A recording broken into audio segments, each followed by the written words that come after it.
healthcare fraud scheme worth $400 million. This 2 years after Contact 5 investigator Katie Legrone exposed how the scam worked. To who? You have to have done it to someone, but there's no effort at all to uncover them. I thought he should have been ashamed of himself. Then I watched Floyd Money Mayweather with Jim Gray. And I said, wait a minute. I smell something. Something seems a bit fishy. No, money is what you smelled. I smelled something.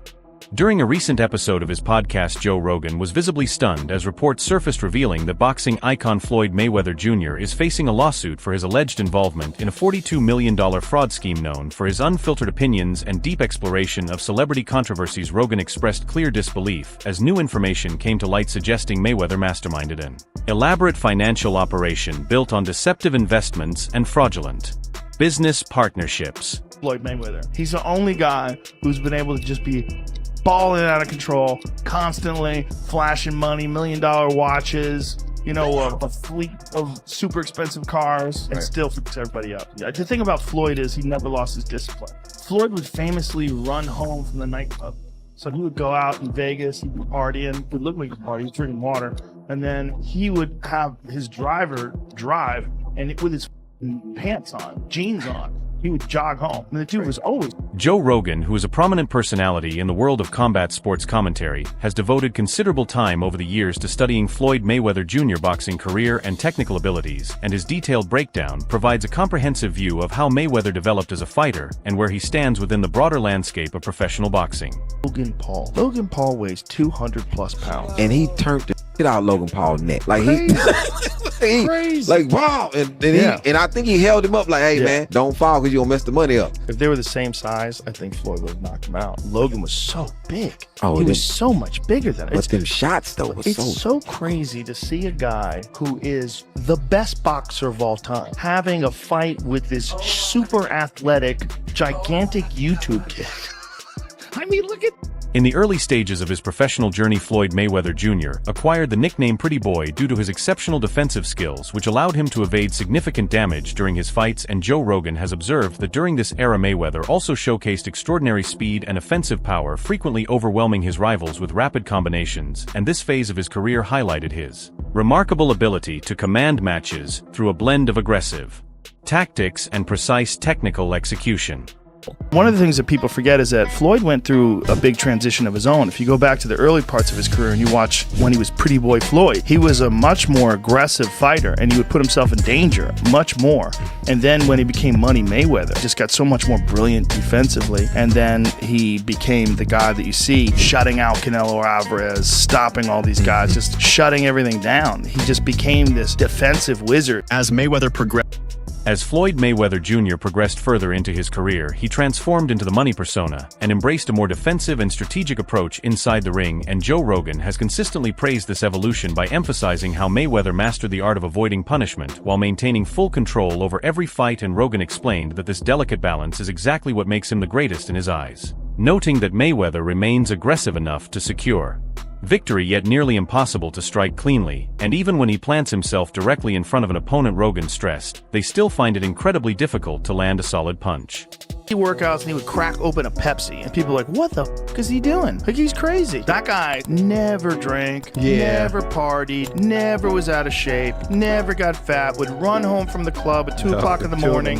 If boxing is hit and don't get hit, who's better than Floyd? Zero people. He definitely cracked him at the end of that round and wobbled him, and then it was right at the bell. And so then Floyd got back on his bike and started outboxing him. Is Ali the same fighter that got beat by a fighter with 7 fights? Every time boxing come on, you don't bring up Muhammad Ali name. You don't bring up Mike Tyson name. You always bring up Floyd Mayweather name because I'm still the face of boxing. When you think about Floyd talking about greater than Ali, he's very delusional. Listen, he can't take his kid to school by himself. And he's talking about he's great. He's a little scared man. Greatness is not guarding yourself from the people. Greatness is being accepted by the people. Ali Bomaye, that means Ali. Joe Rogan believes that much of the criticism directed at Floyd Mayweather Jr. stems from his extravagant lifestyle and confident personality, and during an episode of the Joe Rogan Experience, he explained that Mayweather frequently showcases his enormous wealth through expensive watches, private jets, and luxurious homes, which often comes across as arrogant and tends to provoke feelings of jealousy among fans. And according to Rogan, this is part of why audiences enjoy watching him fight, because they genuinely want to see him lose, yet he rarely ever does. And despite this negative perception, Rogan also commended Mayweather for his intense discipline and relentless work ethic behind the scenes, suggesting that his public persona is actually a calculated element of his broader strategy for achieving lasting success. It's not because he's like Mike Tyson, just goes out and destroys people. They like watching him fight because they hate him. Because he talks so much shit, and he's like, look at my $1 million watch, look at my fucking jet, look at my house, look at this. He's like constantly showing you all these things that he has. Like, he'll lay out watches in a hotel bed, like, this is $1 million worth of watches. This watch goes for $2 million. And they're like, this is my small watch that I take sometimes, but when I'll show you, when I'll show up, I bring out the big boy, and it brings out this watch that's covered in diamonds. It's like $5 million. And so you hate him. You feel that disappointment that the fans felt that maybe you didn't get the best Manny Pacquiao that night? We're not going to do that. We're not going to talk about that. You was one of the guys that believed in Pacquiao. I did. Okay. So now we don't want you to back out the block. And I told you before, that was easy work. So if you believe in Pacquiao, you need to go back and say, you need to sit down and do a story and say, you know what? I believe in Pacquiao, and it's his fault. It's not Mayweather's fault, because Mayweather did what he always do.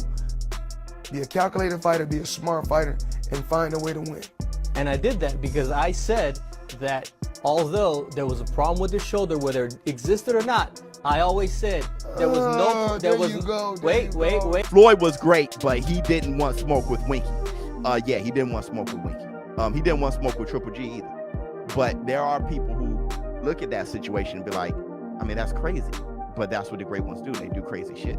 But Floyd did enough crazy stuff, though. Listen, I don't have that much criticism towards Floyd. I just don't think he's as great as everyone say. He's the greatest ever. That's silly talk to me. But he was jaw-dropping great. The impact of Floyd is my thing, and that's not criticism on Floyd. That's criticism on followers. So everybody followed what they perceived to be his blueprint. That's my criticism. During his exhibition bout against John Gotti III held in Mexico City, Floyd Mayweather Jr. generated significant media attention after he intervened to have the referee replaced mid-fight following a disputed ruling, and the initial official had issued Mayweather a warning for what was considered an illegal punch, which prompted Mayweather to physically push the referee and demand that a new official take over, and once a replacement stepped into the ring, the contest resumed and Mayweather was ultimately declared the winner in an unofficial capacity. Mayweather just got done with the boxing match against John Gotti III, and while in the boxing match, specifically in the second round, Floyd Mayweather kicked out a ref, and they replaced it with a new one because the ref took too long pausing the fight. Let me know in the comments if this is one of the craziest things you've seen in a boxing. In another instance illustrating Floyd Mayweather's significant influence, Joe Rogan recalled the story of how Mayweather allegedly had a referee removed during a live fight, and Rogan emphasized that only someone operating at the absolute peak of boxing with that level of fame and authority could ever successfully pull off such an unprecedented move, and this particular incident serves as a clear example of how Mayweather's immense wealth and elevated status permeate every single aspect of his professional career.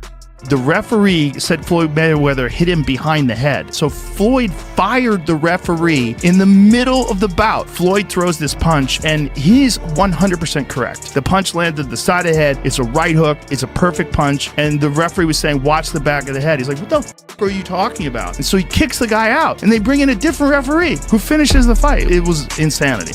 According to Joe Rogan, the intense competitive nature of Floyd Mayweather can be traced directly back to his upbringing, because his father and uncle were both highly driven individuals who taught him from an early age to always put forth his maximum effort in everything he did, and this foundation helped mold him into the dominant and unbeatable fighter he became during his prime years. And Rogan also pointed out that this same relentless drive now appears to influence the way Mayweather manages his business affairs and handles his enormous wealth in the present day. Boxing in terms of like how often do you get hit versus how often do you hit the other guy, he's the best ever. The way him and his uncle and his father talk, I imagine they were always super competitive from the time they were young. Yeah. Like he grew up being they're super competitive. They're competitive about talking shit. They're competitive about all kinds of things. So it's like that hive, like growing up with that all the time.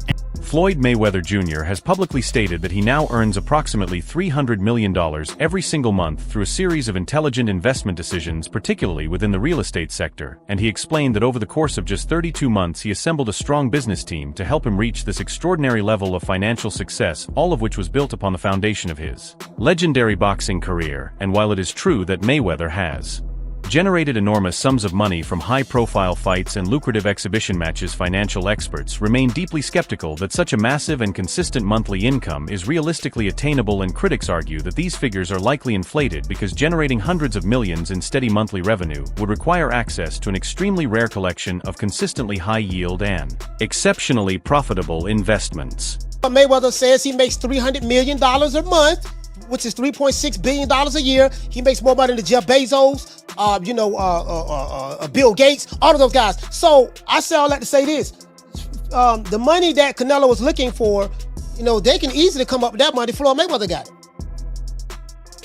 Well, listen, let me put it this way to you. If he makes what did he say, $300 million a month? Yes, sir. Okay, I'm 6'4" and 240. And I know I'm 5'8" and a half and 240. So there you go. There's no way. If he makes $3 million a month on his investments, that's a lot. $36 million a year. That's a lot. So I know guys that are worth, $500-600 million, plenty of them, and they don't make $36 million a year, let alone $300 million a month. So Floyd Mayweather Jr. may be exaggerating or misrepresenting his actual involvement in the deal in order to preserve his carefully crafted public image as a wealthy and successful business mogul, and financial experts have noted that transactions of this enormous scale typically involve institutional investors or large development companies, rather than individual buyers operating without transparent documentation, and this wave of skepticism has naturally led to renewed questions about Mayweather's genuine financial standing and whether his extravagant lifestyle is truly supported by substantial assets, or if it is instead the product of carefully managed public relations. And for the time being, the truth behind the $400 million claim remains uncertain, while the scrutiny surrounding it continues to grow.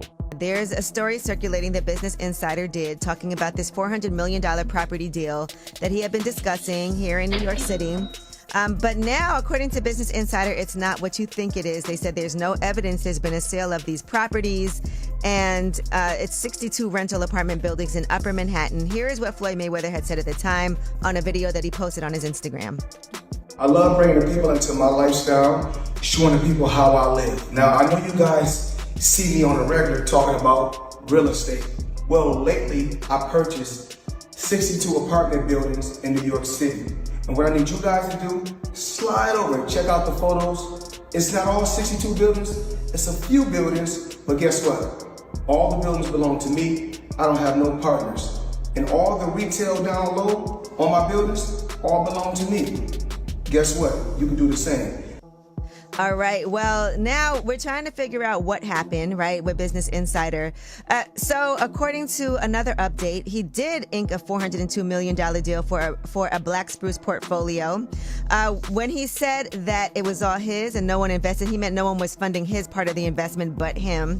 And so I think this is something where maybe he owns a piece of this or shares in it, but it hasn't changed hands because the majority owner is still the same owner that it was before. I'm trying to understand what happened with this, but I know there's a story that's circulating, so just putting it out there. Whew, it's a tough one. I'm trying to understand, as a real estate person myself, what exactly he is communicating when he's saying that he owns this, because they're trying to make it seem like he doesn't, but what it seems like is that he owns shares of these buildings, and it's a larger, it's part of an investment that he did on his own. A member of Floyd Mayweather's team, speaking off the record. His team spoke off the record. And they actually try to modify the story a little bit to get ahead of it. So it went from we own all the buildings with no partners to now their story is changing up a little bit. So they reached out to the Housing Partnership, a spokesperson. Now the Housing Partnership of NYC is a nonprofit group that is a partner in a majority of these like really huge like property deals. And it helps, the person buying it to qualify for tax breaks and grants and preserve the affordability of the portfolio apartments, right? If you're buying, affordable housing, then you're gonna go through the NYC Housing Partnership. That never happened, okay? So the spokesperson says the housing partnership has not been advised of any sale, pending sale, or change in ownership. Generally, the partnership will be advised of the transfer and will be party to the transfer. That has not occurred. A person directly... Now, here's where Mayweather get on that. Floyd went through a big transition of his own. If you go back to the early parts of his career and you watch when he was Pretty Boy Floyd, he was a much more aggressive fighter and he would put himself in danger much more. And then when he became Money Mayweather, like as it got later and later in his life, he just got so much more brilliant defensively.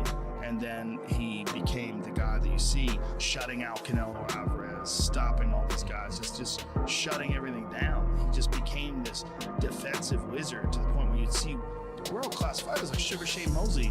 Once he recovered, he didn't really know what to do with Floyd. Floyd just had the answers to his style. It's arguable he is. It's arguable he is. I don't think so. Listen, man, I feel like he is. He's my favorite. He's been hit hard maybe 4 times his whole fucking career. Right. You stop and think about how many fights he fought against elite guys. Not just great defense, like the best defense of all time. Yeah. You're talking about a guy who's fought everybody. He fought everybody. He fought Canelo. He fought Pacquiao. Maybe he didn't fight Pacquiao when he was in his prime. And maybe he fought Canelo when he was young and made him cut extra weight. He did some smart shit.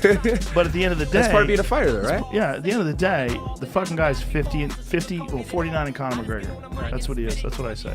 The U.S. secured... All right, everyone. Stay tuned for the latest in boxing news, highlights, events, and stories. Subscribe to Glove Lord and turn on notifications so you never miss an update. Be sure to watch our other videos too. Until next time, take care and stay safe.